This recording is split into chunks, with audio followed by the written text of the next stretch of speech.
Well, today we begin our exploration of Dujam Lingpa's presentation of the Great Perfection. And before we get into his method for achieving Shamata within the tradition of the Great Perfection. Sound okay? Everything working? Yeah? Okay. Before we get into the method of meditation practice for achieving Shamata within the Great Perfection, I think it will be very helpful for you to have a conceptual framework for understanding the nature of mind within the Dzogchen system and how it is a little different perhaps than what you have encountered before in other Buddhist traditions. And if this is entirely new, if it's the first time you've ever heard it, it may be a little confusing, but I hope that your overall reaction to it will be like mine was when I remember the first time that I heard this. It was sheer exhilaration, because this is the best explanation I have ever heard in my life for explaining the operation of my own mind, my own phenomenological experience of mind. And so I hope that this will be a similar experience for you. So to begin with, what is samsara? We began our retreat by asking ourselves about our inquiring really in ourselves, what is our highest goal? And recognizing that if our motivation for Buddhist practice and for meditation practice is actually to be free from suffering entirely, to become liberated, our practice becomes entirely different. Our approach to meditation and the results that we get from meditation will depend on the motivation that we bring. So we desire, let's just say that you had this desire, because this is something that the masters have told us that is very important to cultivate. We won't get a result without having this desire, this motivation. And so if we are motivated to be free from samsara, what is it that is samsara that you are trying to be free from? Master Shantideva said in A Guide to the Bodhisattva's Way of Life, Chapter 3, as a result of surrendering everything, there is nirvana. And my mind seeks nirvana. Surrendering everything at once, this is the greatest gift to sentient beings. So what is it that we are surrendering? In order to achieve nirvana, we are surrendering everything at once. What is it that we are surrendering? In the Dzogchen model of mind, what we are surrendering is the conceptual fabrication of I and mine and other, and the belief that these are real, and grasping to that reality. So what we are surrendering is the delusion that is created by the conceptual mind. Lama Allen's main Dzogchen Lama, the great Gyatro Rinpoche, wrote in the book Spacious Path to Freedom, which was his oral teaching that Lama Allen translated. Enlightenment is nothing other than the nature of your own mind. Do not look elsewhere. A mind imbued with conceptual elaboration is a mind of samsara. A mind free of conceptual elaboration is liberated. The very nature of the mind itself is primordially, intrinsically free from conceptual elaboration.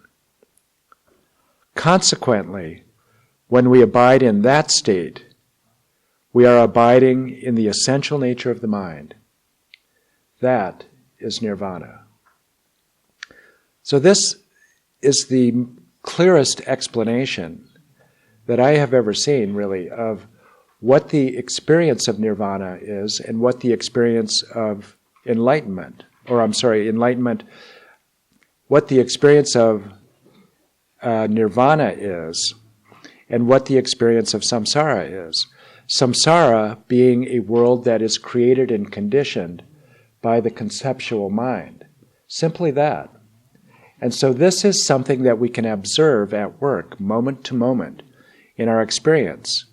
And this is the intention of shamatha practice, to actually develop the stability and vividness of our attention and awareness so that we can actually watch the mind at work moment to moment to moment, so that the whole process of mind becomes apparent to us, that we can watch the conceptual mind actually create the world of things, the world of objects that seem other, external. We can watch it all happen. It's not a matter of analysis. It's not a matter of the conceptual mind telling the conceptual mind how it operates. We can actually there is an awareness that can stand apart from the conceptual mind and watch the conceptual mind operate. This is the exhilarating promise of shamatha within the Dzogchen tradition. Again, cited in Spacious Path to Freedom, the great Tantra of Samputa states, "Ideation is the great ignorance that casts one into the ocean of cyclic existence. Abiding in non-conceptual samadhi, there is stainless clarity like space." So we begin to get the idea from just these first few citations that samsara actually is a point of view, that we actually have a choice from where we are looking at reality, and reality is going to, let's just say, quote reality, is going to look different to us depending on our point of view, where we're looking at it from. And so if we were going to bake a cake named samsara, what are the essential ingredients that would be required for this cake? So the first of these, again, this is identified by Kalachakra, the great Mahamudra master in Spacious Path to Freedom. Right at the very source or the beginning of the Vipassana chapter in Spacious Path to Freedom, his great text on Mahamudra.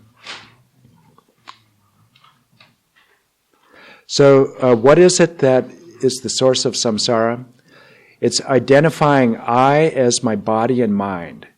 So labeling and projecting this identity of I onto body and mind. And we grasp onto I and mind in that which is not I and mind. So this was the pith description of Kalachakra. What is the source of samsara? Grasping on to I and mine in that which is not I and mine. And then he continues later in his text, and we will go into this when we get to our Vipassana section of the retreat, that once we have created a sense of I and identified with that sense of I, automatically there is a sense of other. There is a duality that comes, but it begins with a sense of I. There is I, there is other, and then we grasp onto that boundary between I and other as being inherently real. And we grasp onto these appearances of other as being truly existently real, independent of my mind and independent of my perception of them. So this is the source of samsara. And that distinction of I and other, it's very important to realize, is only conceptual experience, is only a conceptual designation. It doesn't exist apart from conceptuality. And so if we can experience a mind or an awareness that transcends conceptuality, we transcend this habitual experience of duality that perceives I and other. And this is, now we can really begin to, as we grapple with or wrestle with this framework of Dzogchen, we will begin to see how the morning prayers that we are reciting, especially our refuge and bodhicitta prayers, perfectly encapsulate the Dzogchen worldview. So the aspiration for arousing bodhicitta in our Dzogchen morning prayers begins to unrealize beings, the forms created by the confusion of duality, although non-existent, are apparent as the realms of being.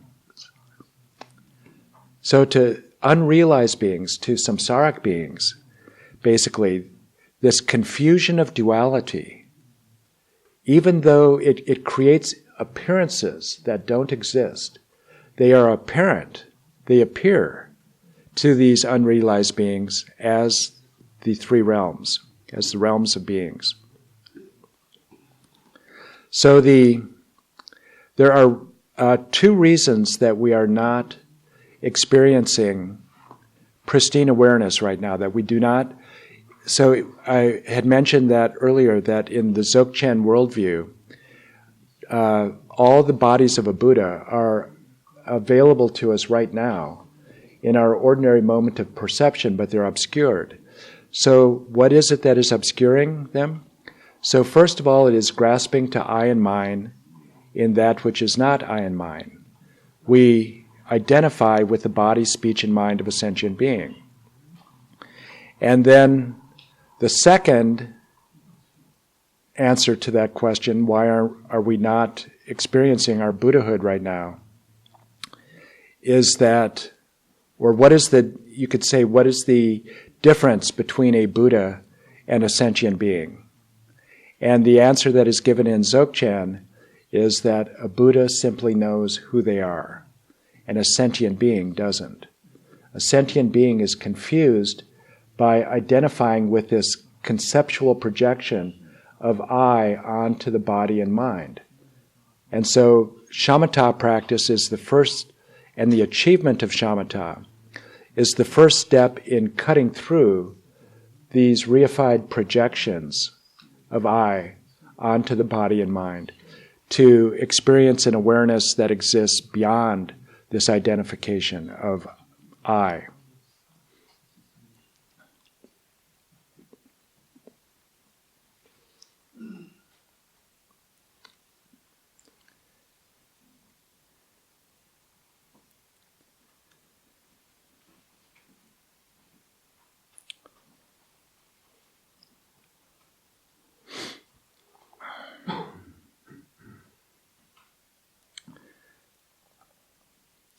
So this mind of a sentient being that is so compelling, that seems like it is truly me. I mean, what could be more me than my memories, all of my experiences, my thoughts, my emotions? I mean, isn't this the bedrock of who I am? I'm willing to give up identification, especially as I get older, on my body. I'm willing to say, no, this is not me any longer. Maybe 30 years ago, this was me, but no longer. This is not me. But now my mind, all of my memories, what else? What other possibility is there? This must be me. But do we always have a mind? That is the question. This mind of a sentient being that we take so seriously, and that we pamper, and that we try to cajole, that seems to have such power over us. This mind of a sentient being, do we always have a mind of a sentient being? And the answer is that For a large part of this life, you don't. And in fact, you experienced that last night. So in deep dreamless sleep, which occupies probably at least 6 hours of your day, so about 1/4 of your day, you don't have a mind. Isn't that interesting? What is your experience in deep dreamless sleep? Not the dreaming state, but deep dreamless sleep. You might as well be dead. It's like a general anesthetic or having fainted, but you have unawareness. So we begin samsara, and this is the source of samsara. So in your handout, you have a table that describes basically what I think of as in English it would be devolution, the opposite of evolution. So if evolution is going up, you could say devolution is going down. And so this is where we, and if the upper would say, let's say is our goal, the highest goal that we are trying to evolve towards would be, first of all, substrate consciousness, and then pristine awareness.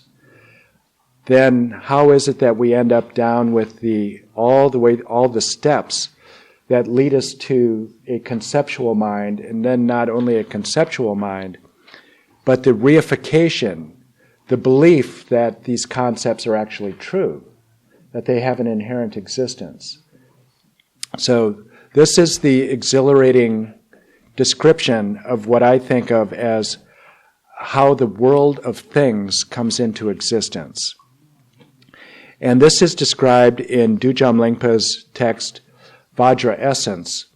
And this is a text that, like several of his texts, that Lama Allen has translated and that we've been studying for several years now, for at least 4 years now of Dujam Lingpa. And we'll be spending another 3 years on just this single text. But this text, Vajra Essence of Dujam Lingpa, it's his longest text.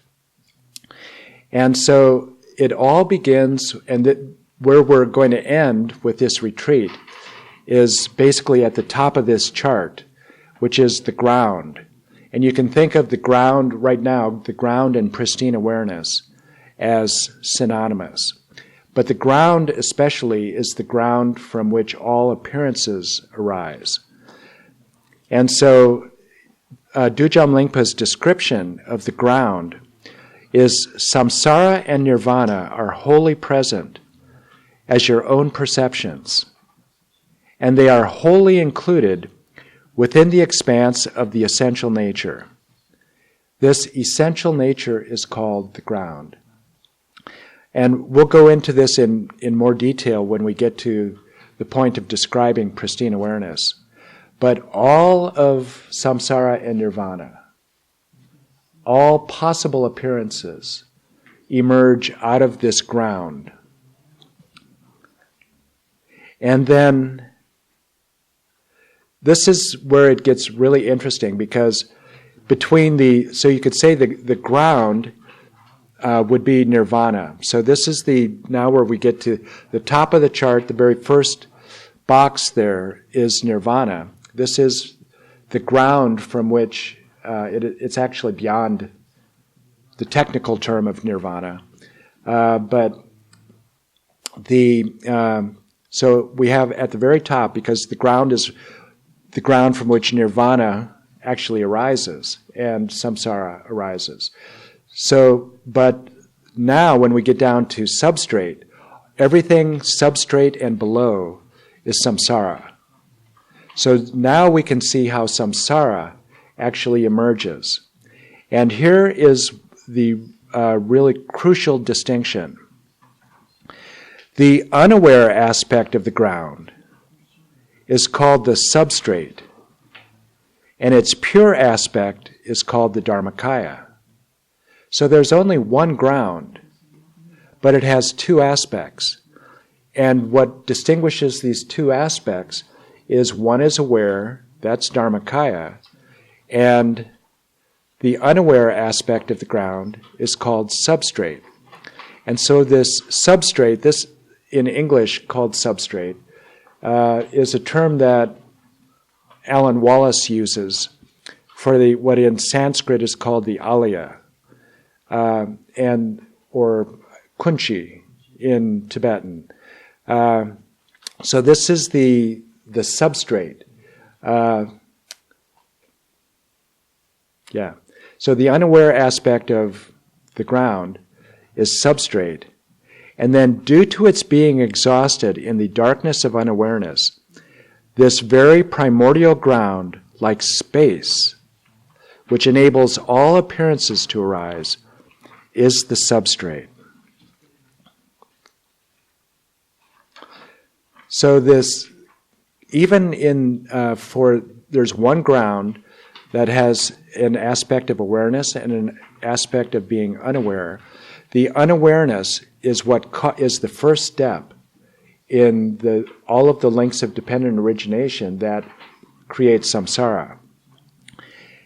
Moreover, when you fall asleep, all objective appearances of waking reality, including the physical worlds, their sentient inhabitants, and all the objects that appear to the five senses, dissolve into the vacuity of substrate, which is of the nature of space, and they infinitely pervade that vacuity. There's really a lot in that description. So where do the appearances of daytime reality go? This is really interesting. So does all of my daytime reality just remain as it was when basically all of my awareness dissolves into unawareness of substrate? Or do all of these appearances actually of a waking reality, do they exist because they exist only as appearances for me, phenomenologically? Doesn't mean that there is no physical reality out there, but what is my experience of them? How do they exist for me? How can I possibly know a physical reality out there? It is simply through appearances that appear to my perceiving mind. And so where do those appearances of reality go when I fall into deep dreamless sleep? They dissolve. All of appearances of reality dissolve into this space-like vacuity. And as we'll go into later, there are so many correspondences between the Dzogchen worldview and the leading edge of contemporary physics. And this is one of them. That this space-like vacuity is not a sheer absence. It is not a nothingness. So you can say that all of the appearances of our waking reality dissolve into emptiness, but that doesn't mean that they become nothing. And this is because this space, and what's interesting is that all of these appearances, it says, dissolve into this space-like awareness, the ground, and they pervade the ground. So that means that this vacuity is not empty, just as in with contemporary physics, and we'll go into that more later. But this vacuity is fizzing. It's a plenum that is just full of potentiality. So this is the substrate consciousness. Or the ground, you could call this the relative ground, and the absolute ground being Dharmakaya or Dharmadhatu. Dujam Lingpa uses terms interchangeably, actually, to describe the absolute space of phenomena. The relative ground from which samsaric appearances arise is the unaware substrate. So we are resting in this, what Lama Allen describes as a symmetry. This is a term that he borrows from physics that describes the state of the universe during the period of the singularity before the Big Bang. There was a perfect symmetry, a smoothness. There was no distinction of up or down or this particle from that particle or anything, left or right, yes or no. There are no distinctions. There's just a smooth, homogeneous plane of unknowing, of unawareness. So there is a symmetry of unawareness. And then something happens to break that symmetry. There's like a little ripple of water from the tail of a tadpole, a baby frog. And what is this ripple that breaks the smooth flow of symmetry? It is karmic energies, samskaras. So there is the movement of karmic energies that are stored in substrate, and that this produces, basically breaks the symmetry. And the symmetry is broken, and it produces either dreams, if we are still asleep. So these are movements of mind suddenly. So now we are aware. In the dreaming state, we are aware. Now awareness has arisen again. So that's one possibility. Or these karmic energies produce us the waking state. We wake up and we begin then to build all of the physical world around us again within a few moments. So you could say that the first thing that happens with the breaking of this symmetry is that luminosity appears, the substrate consciousness. So Dujam Lingpa describes that. Once again, self-grasping consciousness is aroused by the apparitions of the movements of karmic energies. From that state arises radiant, clear consciousness itself as the basis of the emergence of appearances. And this is the substrate consciousness. Moreover, no objects are established that are not expressions of its own luminosity. And while it can give rise to all kinds of appearances, it does not enter into anything.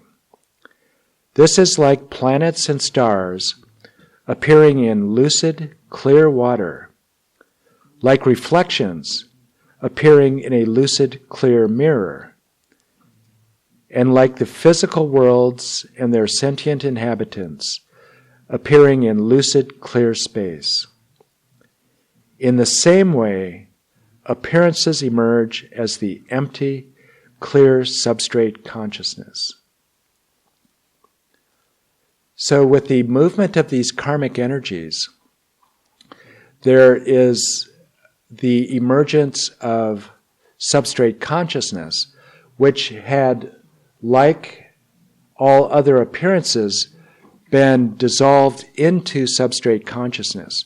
But it doesn't go out of existence in substrate consciousness, but it is just, Lama Allen uses the metaphor of Luke Skywalker's lightsaber in The Empire Strikes Back, or one of those.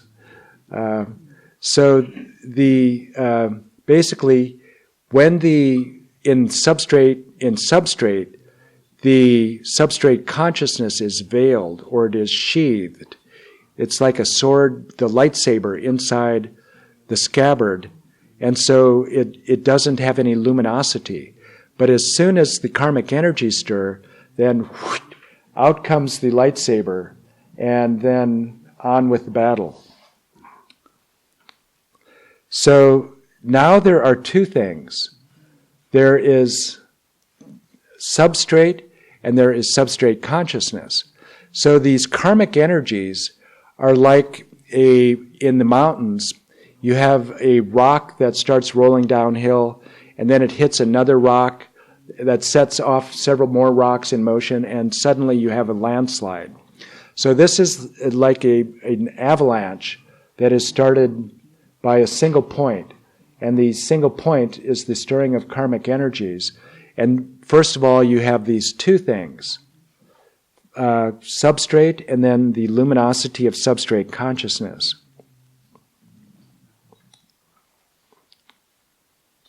And then the third thing that happens, so far you could say no problem, because there is no delusion right now. This substrate consciousness, Lama Allen likens to a stem cell in the human body.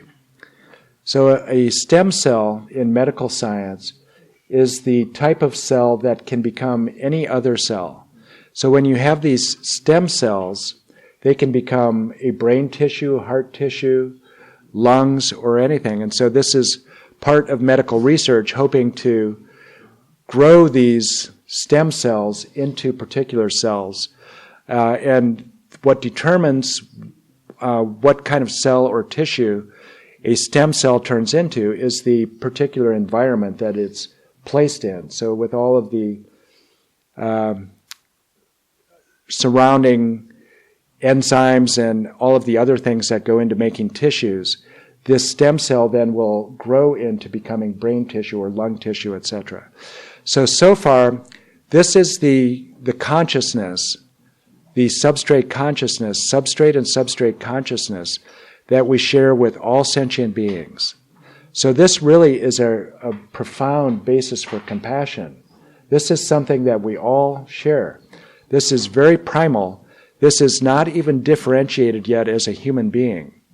So this is a stem consciousness that could be born into any of the realms. And being born into a human consciousness now, then it gives rise to some of these lower forms down that we're going to explore in a moment, that give rise to the whole conceptual world. But the next thing that happens is that there is a further breaking of the symmetry. And this is called, in Sanskrit, Klishtimanas. And the best translation for that in English is afflicted mentation. And this is the basic sense of I. This is very primal, this is very raw. Every living creature, every sentient being has this sense of I and I am. So now that I has arisen, now because of I there is other. And so now, even though there really are only three things, Klishtimanas, substrate, and substrate consciousness, now that gives rise to the view that substrate consciousness is over here looking at space over there. So this is going to be our experience when we move back towards Shamata. And then we are going to try to, as we achieve Shamata, that experience of I, what we're trying to do is get all the way back to substrate consciousness, the three qualities of which are non-conceptuality, luminosity, and bliss. That is the only experience of substrate consciousness to awareness are these three qualities. So when we achieve Shamata, we move all the way through the conceptual, we are evolving through beyond the conceptual mind and resting back then in substrate consciousness.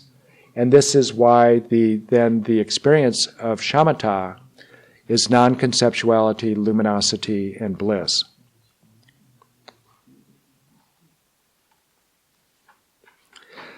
And then, so we first of all have the sense of I am, of Klishtimanas.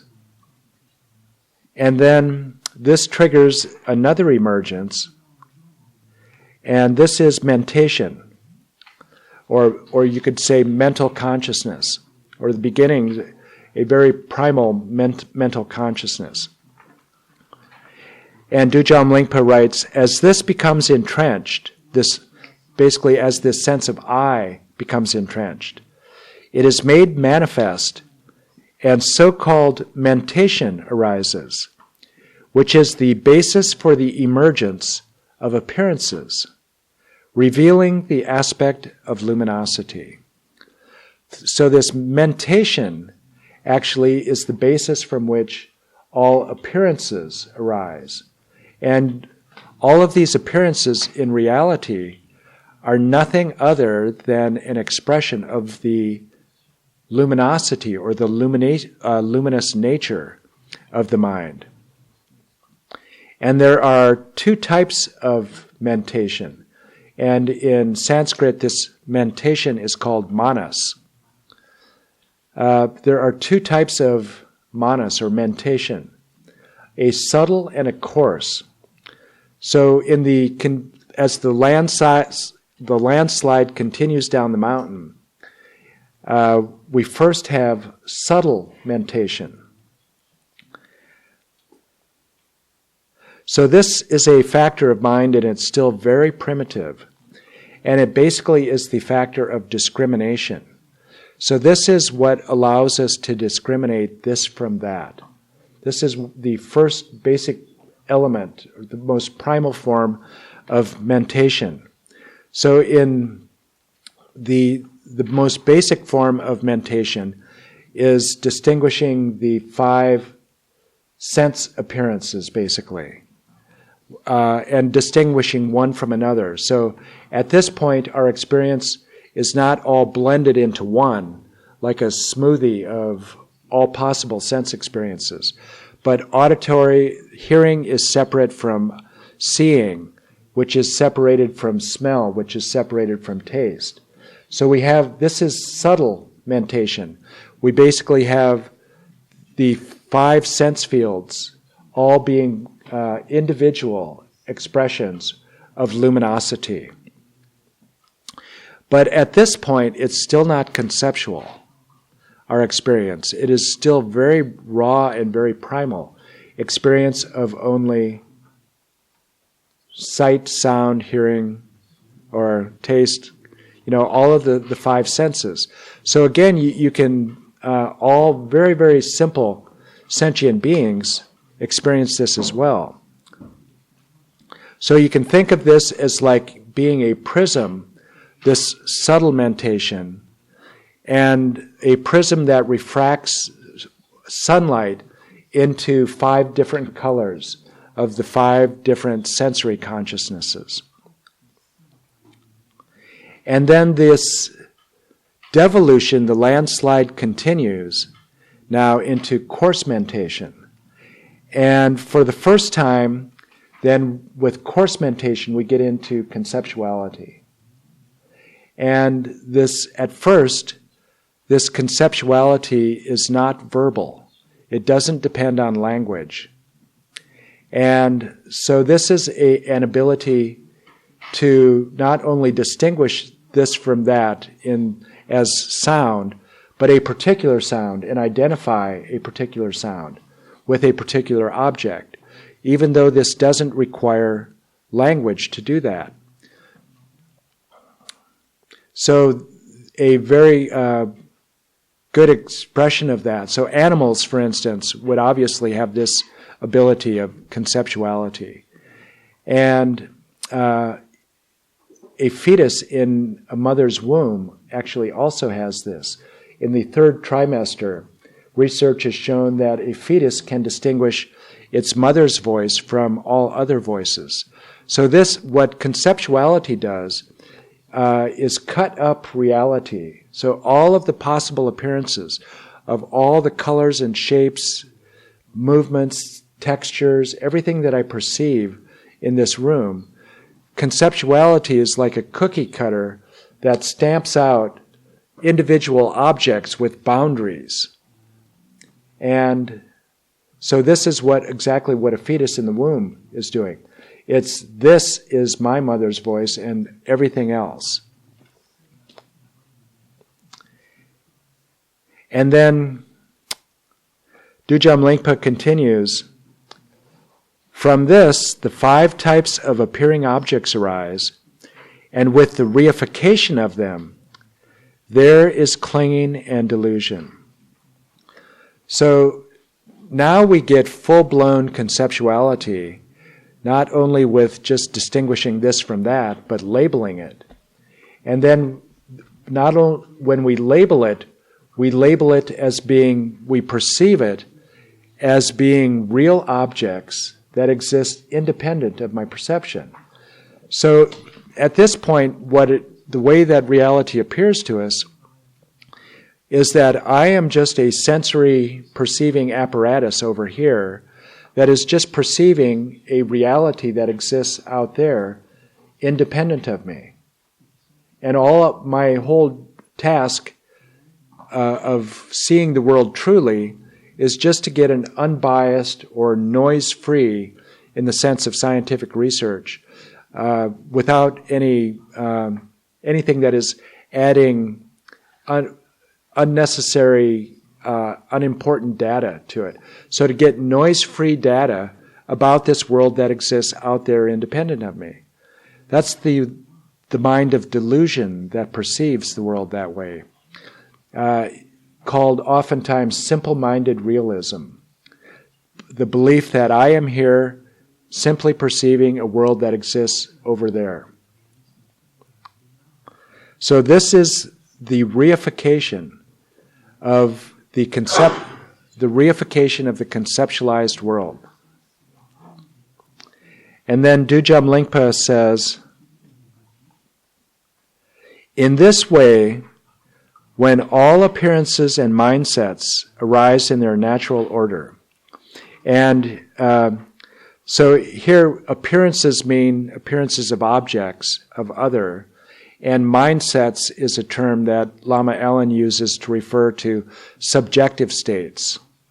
So basically, subject and object, all appearances of subject and object arise in their natural order.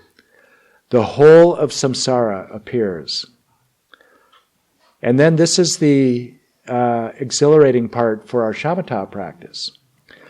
By reversing their natural order, they withdraw into the womb of the substrate, suddenly vanishing without the slightest trace. So everything, all of this physical world that seems so real, so tangible, so solid, so concrete, by reversing the order in which they came into existence, and we are going to consciously and with intention reverse that order with our shamatha practice, we can see all of the conceptualized world, all of samsara, dissolve back into the space from which it arose. Now that is something really different than just breath meditation, isn't it? That's quite extraordinary.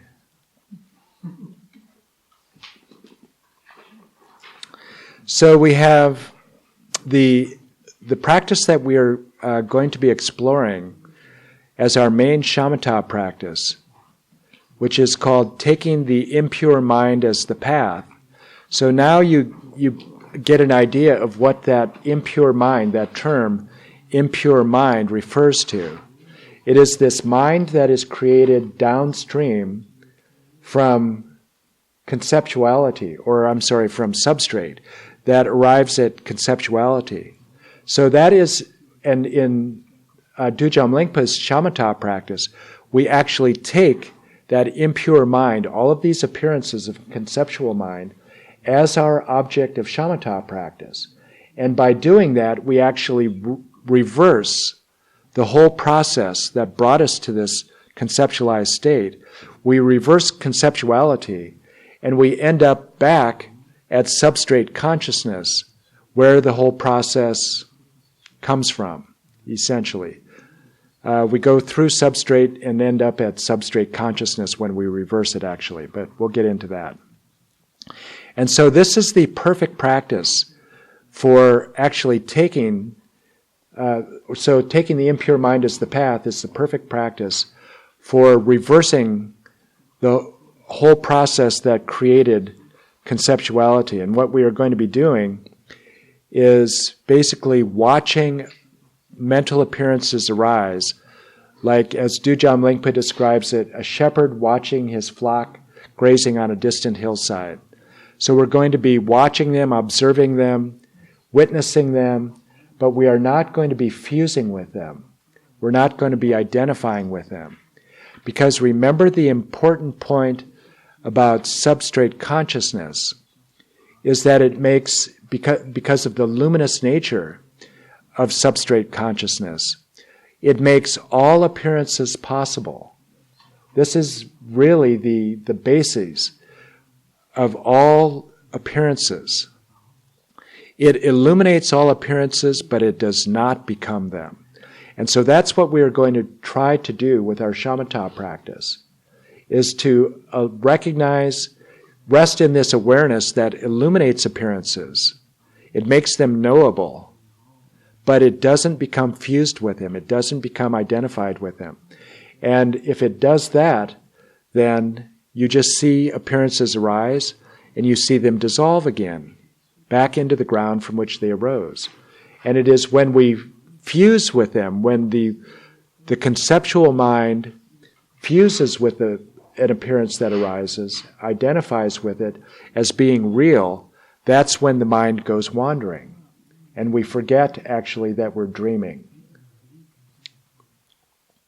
So we are going to, we'll take a short break now, 6-minute break, and then when we come back, we will try to reverse the flow of conceptuality. So we'll start at the very bottom of reified conceptual mind and see if we can reverse basically take the path of evolution back towards substrate consciousness, and then we'll see if from that point of substrate consciousness we can see the expression of Klishta-manas, of I am.